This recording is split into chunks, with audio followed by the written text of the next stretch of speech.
ਵਿੱਚ ਪਾ ਕੇ ਮਿੱਟੀਆਂ ਉਹ ਟਿਕਟਾਂ ਕਿਹੜੇ ਮੁਲਕ ਦੀਆਂ ਤੈਨੂੰ 에어ਪੋਰਟ ਤੋਂ ਮਿਲੀਆਂ। दोबारा सुनाई मेरे विवरण की फरमाइश है। ਭੁੱਲ ਨਾ ਜਾਵੇਂ ਪਰਦੇਸੀਆਂ ਵੇ ਲਿਖ ਕੇ ਪਾਵੇਂ ਚਿੱਠੀਆਂ ਇਹ ਨਾ ਹੋਵੇ ਰੋਣਾ ਪੈ ਜਾਏ ਸਿਰ ਵਿੱਚ ਪਾ ਕੇ ਮਿੱਟੀਆਂ ਨੇ ਟਿਕਟਾਂ।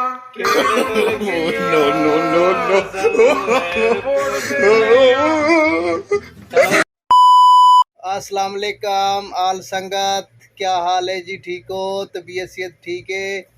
मैं हाँ मोहम्मद अरशद और तुसा देते पे यूट्यूब चैनल उस्ताद बिला जी। ते उम्मीद है कि सारे खैर खैरियत नाल हो सो। ते तुआकू मेरी चैनल तो क्या खुरक लगती है जेड़ा तुसा चैनल को सबसक्राइब नहीं वे करेंदे ते तुहाडी मेहरबानी मेरे चैनल को सबसक्राइब करो। चाह तुहाडे एक सबसक्राइब नाल चलो मेरा फ़ायदा तींदा है ते तुहाडे मोबाइल को कुछ नहीं थीवना है। तुहाडा मेरा वादा है अगर कुछ थी गया मैं मोबाइल घिन के देसा ते मेहरबानी कीता करो मेरे चैनल को सब्सक्राइब करो। क्या चीज़ हथ दुखे तो हथ का भी इलाज हाँ अगर हाथ को कोई मसला थीवे तो तेरे हाथ का ही इलाज करवेसूँ ते शुक्रिया। हुण मैं अपने साथियों की गुफ्तगू तो सुनवेंदा पिया। की हाल चाल है? होर सुनाओ, ठीक ठाक हो? ओके हो गया जी। ओके नहीं हो गया सानू सपोर्ट क्यों नहीं कर रहे ये बंदे?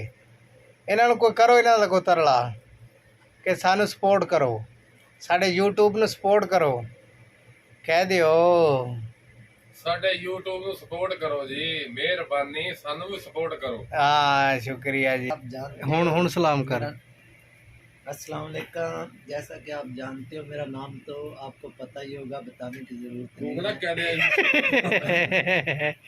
अच्छा तो मैं अब आपको कहना चाहता हूँ कि आपकी मेहरबानी होगी, आप हमें सपोर्ट करें जितना हो सकता है, हमारे चैनल को वायरल करो, सब्सक्राइब कर दो हमारे चैनल को जल्दी जल्दी। कोई और दो तीन बातें सरेकी जी दसा जरा कोई दुगाल सरेकी जी दसते करे